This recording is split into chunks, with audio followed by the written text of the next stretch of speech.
bongkar luka tutup ganti kedua kolor karena itu meningkatkan resiko infeksi. Apalagi dengan cairan paru-paru ya, kalau pasiennya dengan TB ya resiko banget buat kalian dapat penyakit dari pasiennya. Nah, ketika seperti ini, kemudian kalau seandainya ini penuh, gimana cara kita keluarinnya? Ini kan ada nih bawah nih. Ini kan kalau kayak gini nggak bisa nih kita nutupnya. Kita buka dulu. Buka aja nih semua. Nah, baru kita keluarin cairan. Baru kita tutup dan rem lagi. Jadi nggak perlu kita bongkar pasang ininya lagi. Nah, ini tujuannya buat apa? Nah, ini nih buat kita kalau seandainya dia nggak jedok nih, kita bisa narik seperti ini. Tapi kita buka dulu yang ini nih.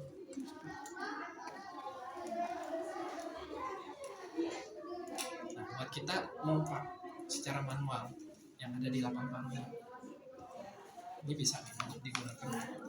Tapi yang paling penting pada pasien dengan terpasang USD itu yang harus diperhatikan adalah modulasi dan total cairan, warna cairan yang keluar seperti apa. Kalau kita lihat ya, ingat prinsipnya yang pertama kita harus tahap orientasi.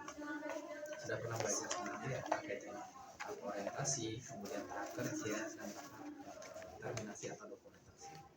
Jadi jangan kita tiba-tiba ke pasien langsung dokumentasi. Di tahap orientasi kita harus memperhatikan apa yang namanya identifikasi. Yang pertama bagaimana cara kita melakukan identifikasi ke pasiennya. Identifikasi meliputi nama, tanggal lahir, ataupun nomor rekam medis pasien. Sambil kita memperhatikan gerak pasien. Jadi kalau kita sambil memperkenalkan diri, jadi jangan tiba-tiba ujuk, Pak kita ganti ininya tanpa kita tahu nih pasiennya pasien apa. Pasiennya pasien siapa? Yang harusnya diganti yang disebut kan udah diganti yang ini. Terjadi dua kali kan, terjadi dua kali. Kalian nggak tahu nih pasien yang ini harusnya dia nggak perlu diganti atau dia punya penyakit yang lainnya, kalian udah terkontaminasi. Rugi buat pasien, rugi juga buat kalian. Makanya harus ada yang namanya tahap identifikasi. Di tahap identifikasi, sebelum tahap identifikasi, kalau kita ingin melakukan ke pasiennya yang harus kita lihat itu adalah rekam medis pasien.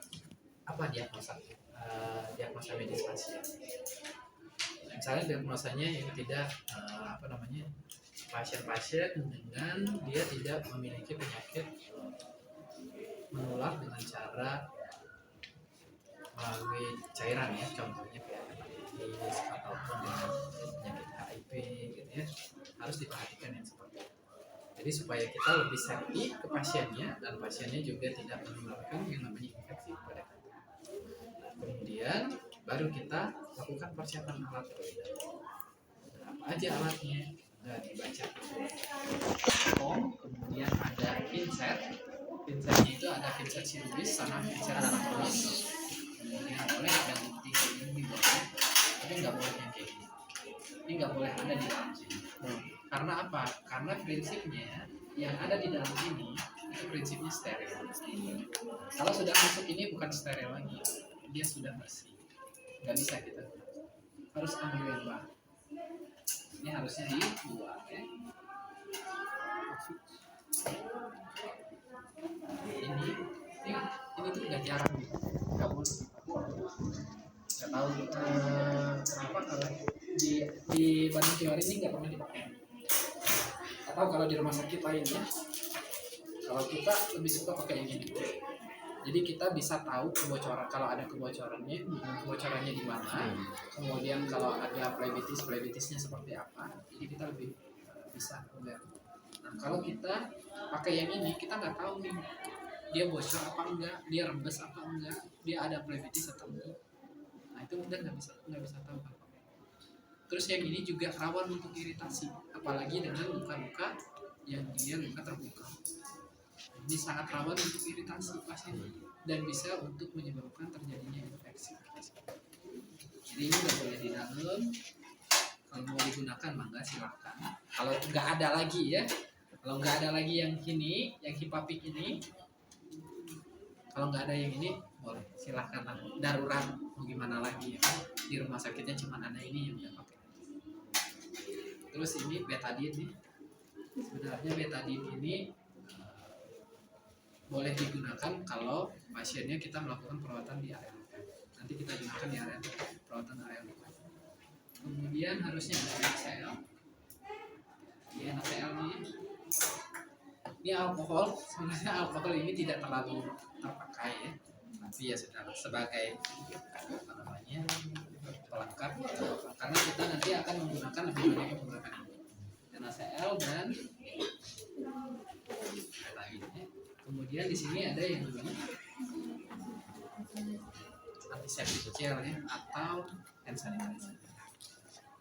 Kemudian ini apa itu? Ini namanya handscoon steril. Kalau handscoon sudah pernah pakai handscoon steril? Sudah. Tata caranya? Sudah. Kalian bawa handscoon nggak? Ada handscoon? Enggak, itu di bawah. Dia pakai alat sterilnya, alat ini ya. Di bawah. Paling yang bersih. Itu mah bersih. Ini mah alat kamar oka. Ini nggak perlu dikasih tahu lah ya, udah tahu lah kan ini apa gitu. Ini perlaknya ya. Dan ini handscoon bersihnya. Terus ini celemek boleh dipakai kalau pasien-pasiennya dengan kemungkinan kalau kalian takut kepercik gitu ya, silakan. Nah, rupanya ini alat steril ada di sini. Jadi ini hanya alat bersihnya. Alat steril seperti ini itu adanya di kamar oka. Harusnya kali ini nggak boleh kayak gini ya. Rupanya di sini punya alat steril. Ya, karena ini buat praktek ya oke lah. Kita tidak. Ini dia. Jadi ada 2 kom di sini.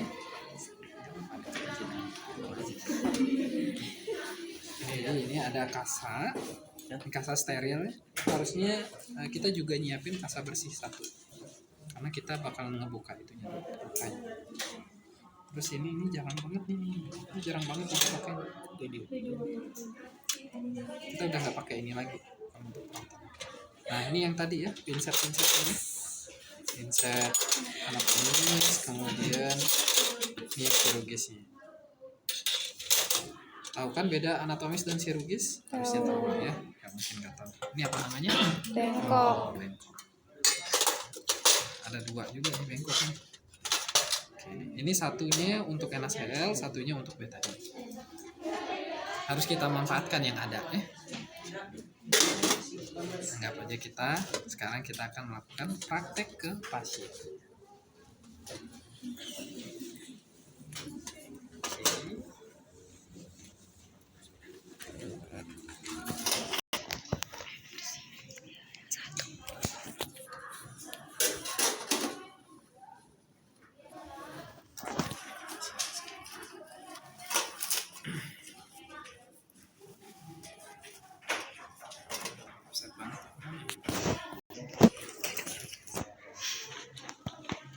Saya boleh minta bantuan untuk mempercepat prosedur perawatan. Dek, baca dek. Tapi nanti ya kita Dea. Sofian. boleh siapapun boleh siapa Sofian Pak. Sofian.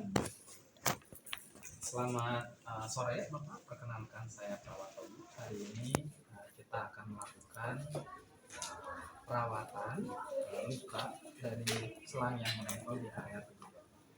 Sebelumnya saya boleh tahu ini dengan Bapak siapa, sambil kita perhatikan gelangnya. Oke, tanggal lahirnya boleh disebutkan Bapak? Saya akan melakukan tindakan perawatan pada area yang terpasang selang ini. Tujuannya itu untuk menghindari atau mencegah terjadinya infeksi, dan juga untuk melihat bagaimana produksi dari yang dihasilkan dari tumpukan cairan yang ada di dalam tubuh Bapak.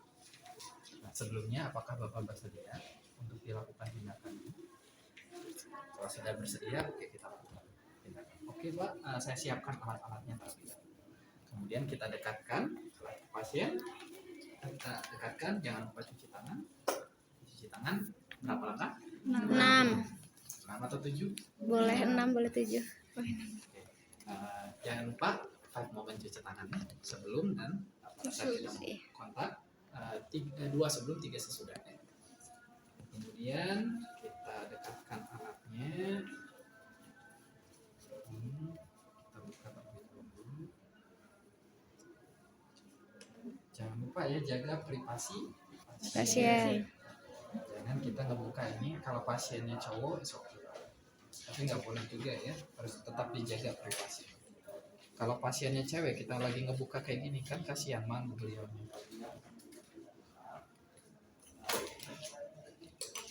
Ya. Kita taruh.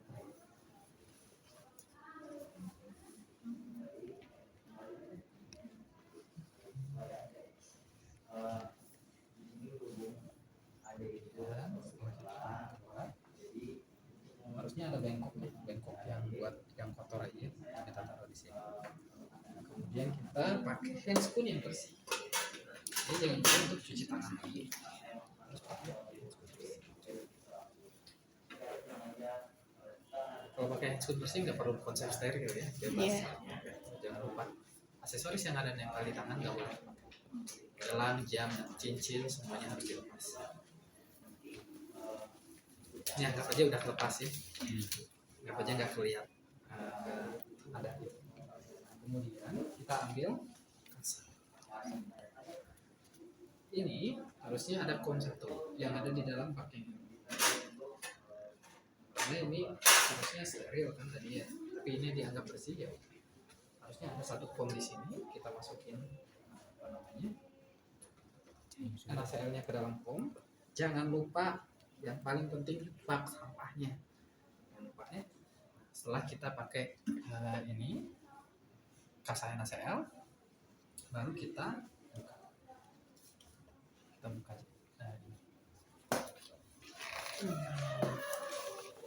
Ini harusnya ada kom di sini.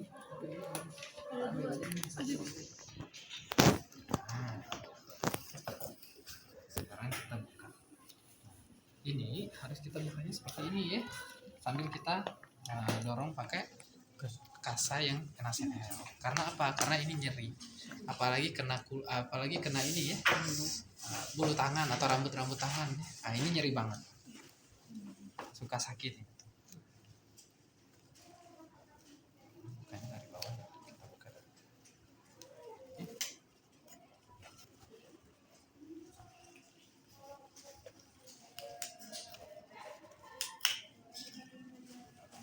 Kita bukanya pelan-pelan ya, jangan kita ya.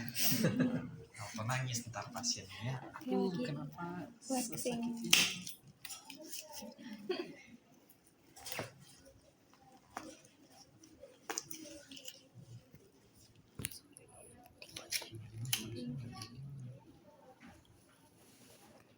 Perlu effort sedikit ya buat kita ngebersihin.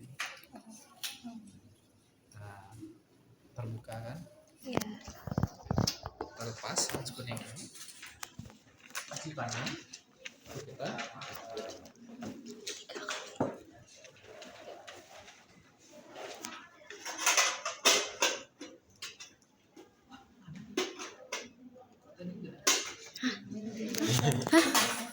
Nah, tiba-tiba ada. Harusnya sama ibu. Oh, aku nggak lihat toh. jangan lupa untuk cuci tangan ya, cuci tangan. Baru kita siapin. Jangan lupa untuk menggunakan handscoon Steril. kalau gunakan itu udah bisa lah ya. Iya. Kalau contohnya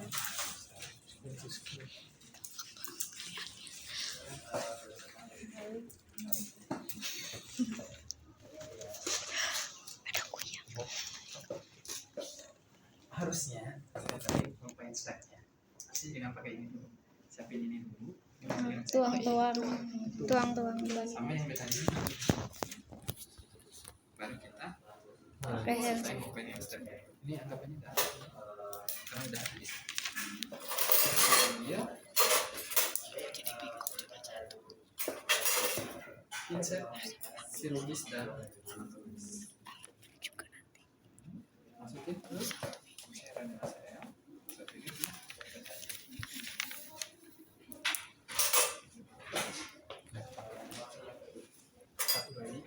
dua aja ini cairan NaCl.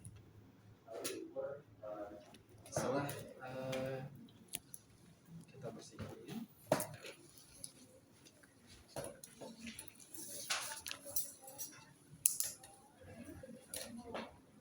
kalau cairannya yang kasa yang ini dibuka tuh dia panjangnya bukan lebar. Kita dekatkan ke pasiennya. Terus kita, ini cara kita buat meres. Ini kan udah terendam NaCl nih, banyak kan cairannya, banyak sih cairan NaCl-nya kan. Ini diginiin untuk meres si cairan NaCl.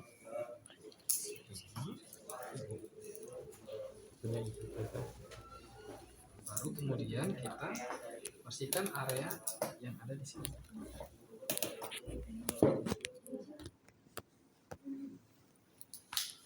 Ini ya, bersihin ini harus sirkular. Jadi bukan jangan kalian gini-gini gini, nggak boleh. Jadi membersihinnya harus gini. Sambil kalian tekan area pinggirnya untuk melihat dia ada nggak cairan yang keluar selain dari selang. Nah, kapan kita harus ngeganti ini? Pada saat dia kotor, pada saat dia rembes, pada saat dia ada tanda-tanda infeksi. Jangan dibiarin kalau udah butek gitu kalian biarin, nah nanti malah jadi infeksi di area ini. Sambil kita tekan, kemudian kita lihat ada nggak tanda-tanda infeksi, ada nggak keluaran cairan dari sini. Setelah itu, sambil kita observasi si ininya ya, ada nggak tanda-tanda infeksi tadi. Kalau nggak ada, kemudian baru kita ambil yang betadine.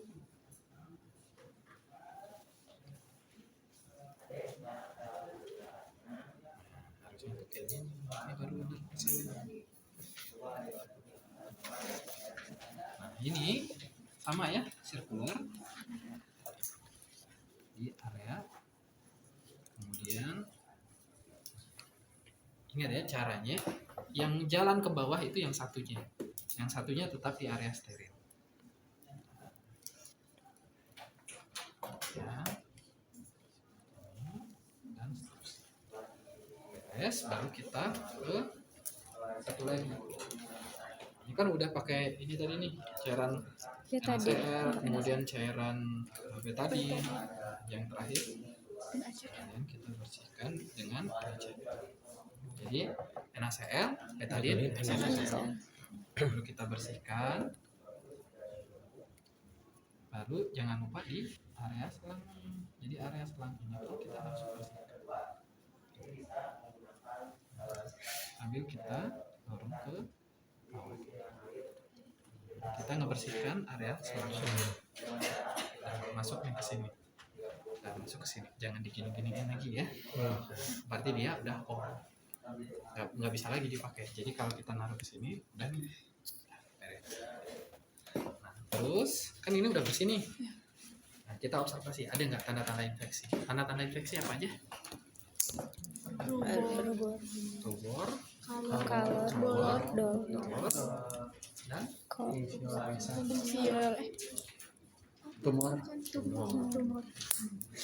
jadi jangan ini ya, jangan melupakan hal itu. Kalau ada tanda-tanda kemerahan, kemudian ada tanda gatal, kemudian pasiennya menjadi demam, kemudian ada bintik-bintik baru yang tumbuh, nah, itu namanya sudah masuk ke area infeksi. Nah, kalau nggak ada hal tersebut, baru kita siapkan nih kasa yang gedenya.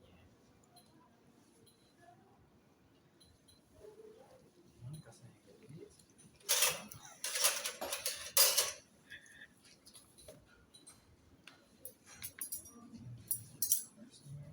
Masih steril.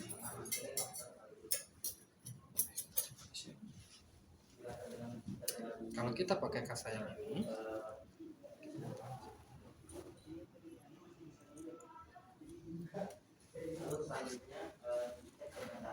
kalau saya lebih senang kalau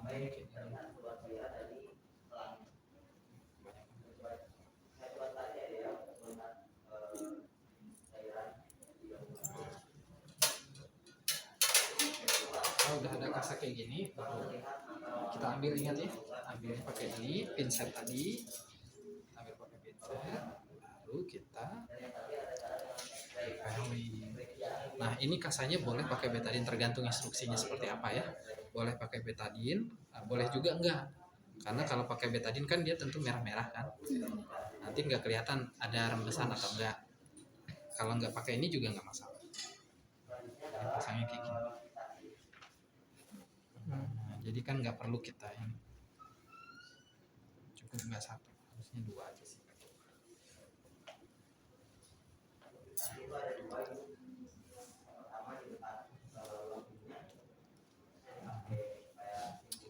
tangan aja lah, karena ini masih steril.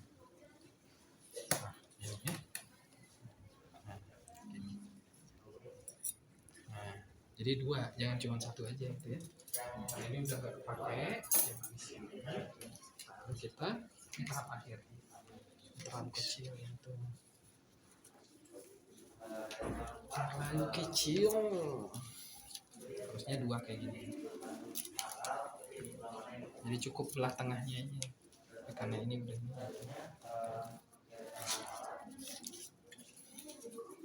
Nah, ini udah nggak apa-apa ya. Kalau kita udah nge-on-kan tangan udah nggak apa-apa karena dia udah tinggal Ketutup. pasang plester aja. Pasang plester kalau sulit juga boleh kita pasang sekolah.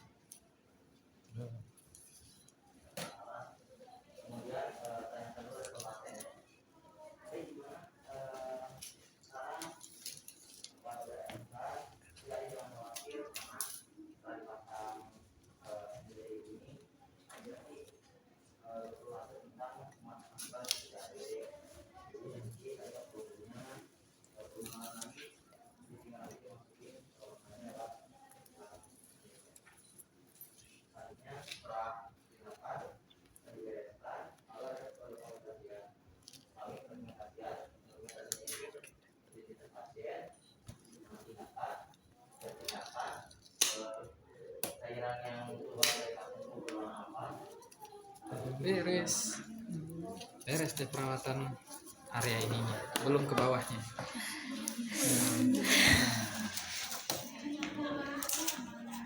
Nah, beres yang satunya, jangan lupa buat cuci tangan.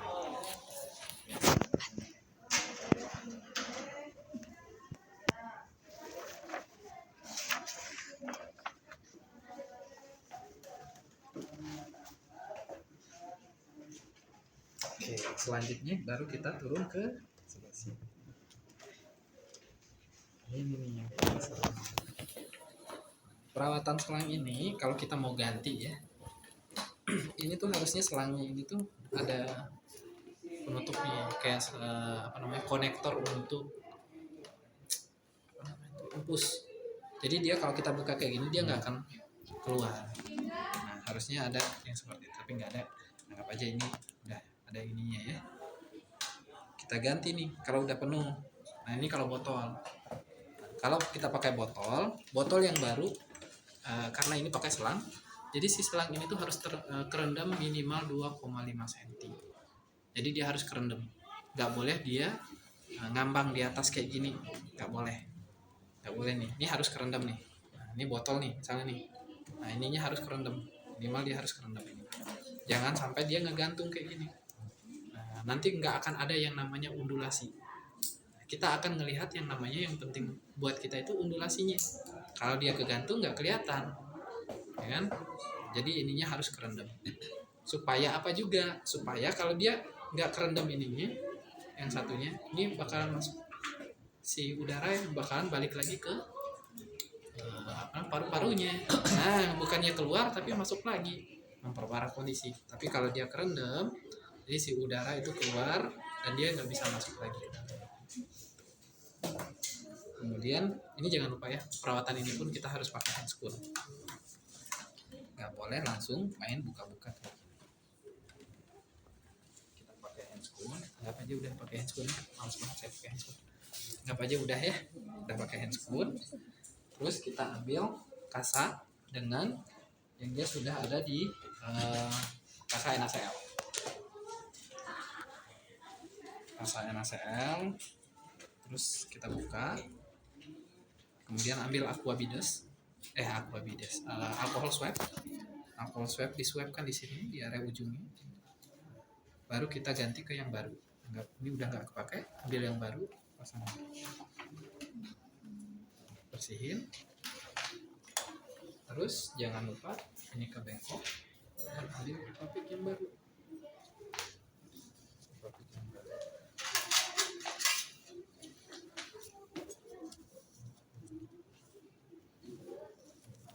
Itu gunting ini nggak boleh kayak papik semuanya. Nanti tumpul di ini.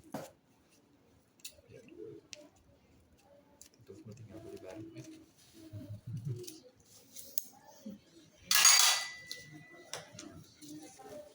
Kita ini tangannya masih pakai handscoon ya? Nggak pakai handscoon.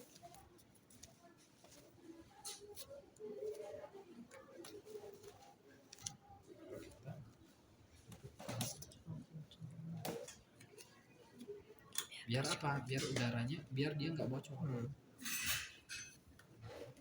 Kita tutup. Kita tutup.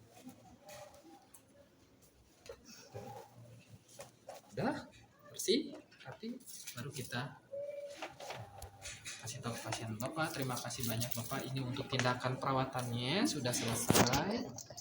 Nanti kalau ada keluhan lainnya boleh disampaikan atau boleh tekan bel yang ada di samping. Dan untuk tindakannya tadi, apakah Bapak menjadi kurang nyaman atau merasa kesakitan, sambil kita dokumentasi ke pasiennya. Dokumentasi kita tanyakan keluhan pasiennya, kemudian bagaimana respon pasiennya, itu yang harus kita catat. Kemudian baru kita rapikan alat-alatnya. Ini jangan lupa dibuang ke bak sampah infeksi. Kita lepaskan tisu, cuci tangan, bereskan alat, rapikan pasien, dan pulang. Jangan pulang ya, ini shiftnya masih lanjut. Ya. Rapikan, baru kita kembali ke station. Catat apa yang kita kerjakan. Prinsipnya catat apa yang dikerjakan, kerjakan apa yang dicatat. Ya. Oke. Udah, sambil kita observasi, nanti melanjutkan observasi melihat undulasi dan produksi cairan yang dikeluarkan oleh pasien. Nah, kalau pasien ini nggak ada undulasinya nih, berarti ada yang salah.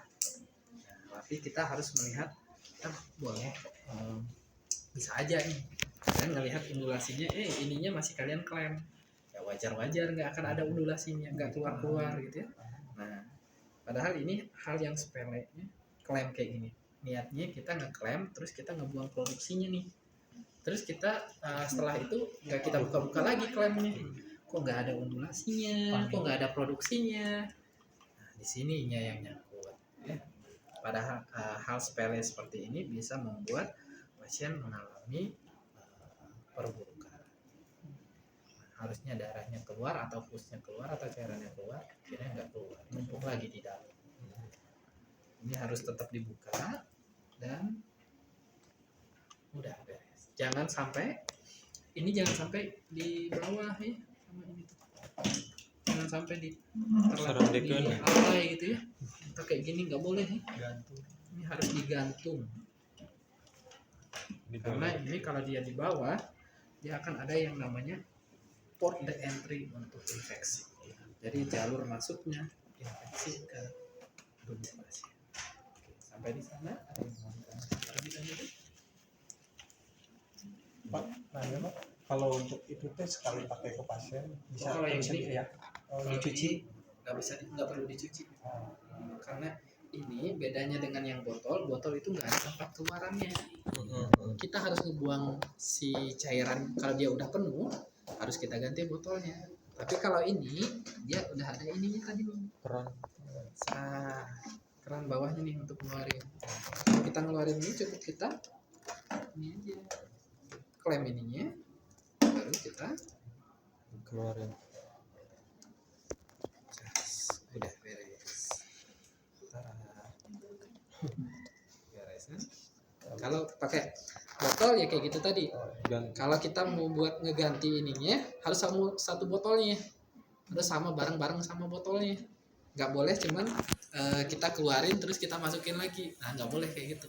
Harus bareng sama botolnya. Botolnya harus terisi cairan yang baru juga. Jadi isinya boleh pakai aquabides untuk melihat undulasinya. Ada lagi?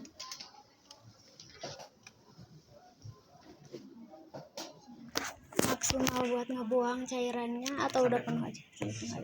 Kalau dia udah sampai di sini nih, kira-kira nih, saya bolak-balik pasang ya, kita nanti gantung aja di sini.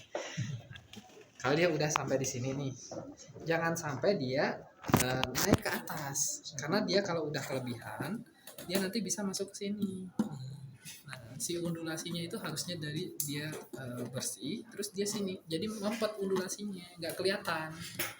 Nah, kalau nggak kelihatan ini tuh, kita ngelihat apa? Mau ngelihat gimana respon pasiennya. Kalau dia udah penuh sampai luber-luber gitu. Nah, biasanya pergantian ini kalau dia udah hampir 1 liter gini buang. Kalau dia produksinya udah mulai sedikit-sedikit per 24 jam atau enggak per 6 jam sekali. Tergantung dari produksi si ini. Yang penting dia jangan sampai luber ke atas, si undulasinya udah gerak-gerak, udah naik ke sini, udah luber keluar. Nah, itu nggak boleh. Jadi harus dikeluarkan sebelum dia masuk ke tank.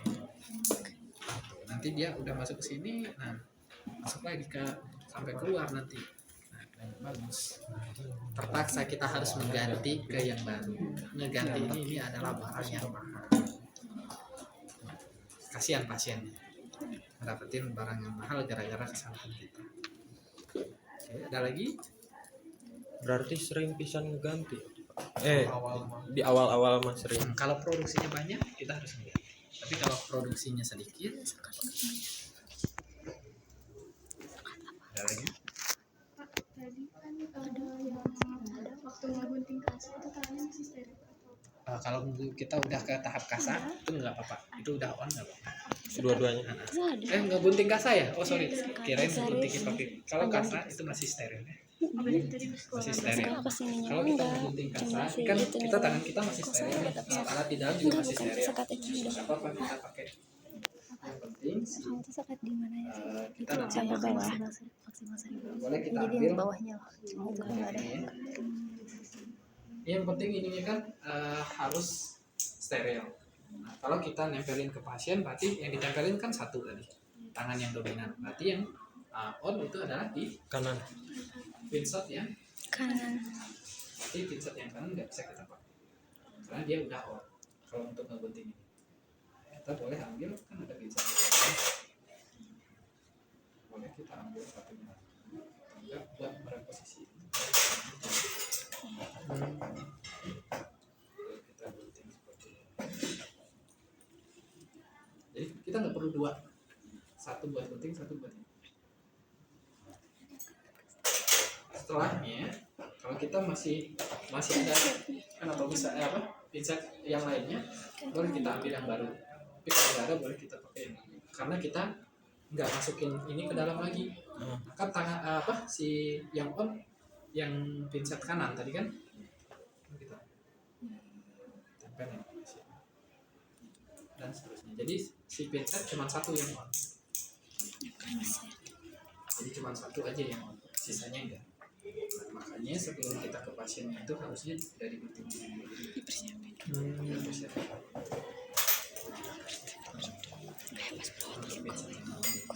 Kalau pinset yang udah on, jangan dimasukin ke sini. Harusnya udah masukin ke di pinggir kayak gini boleh. Ada lagi yang mau ditanyakan atau didiskusikan? Kalau udah di hipapik baru nggak apa-apa. Itu kalau udah di hipapik udah tinggal nempel nggak apa-apa, on aja. Karena kita udah tahap keluarnya juga. Kalau tahap luarnya kita mau steril juga, bingung nanti gimana. Gonta ganti handspoon nanti kita. Ada lagi yang mau ditanyakan? Ingat ya, kalau kita pasang ini jangan cuma pasang kayak gini. Pasang satu nih, tempelin sini, tempelin satu lagi sini, satu lagi sini, ribet malah Gede.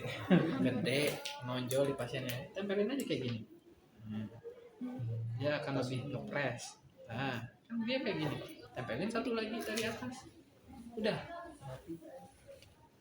lebih satset daripada kita nempel ini lagi. Ini kan kalau kita nempel di samping jatuh. Nah belum lagi kita megang, ambil lagi satu lagi. Nah udah riweh kita. Kalau kayak gini nggak perlu kita pegang. Nah udah tinggal kita ambil satu lagi, udah nempel ya. Ada yang mau ditanyakan? Nggak ada? Cukup? boleh dicoba praktekkan ke pasiennya. Udah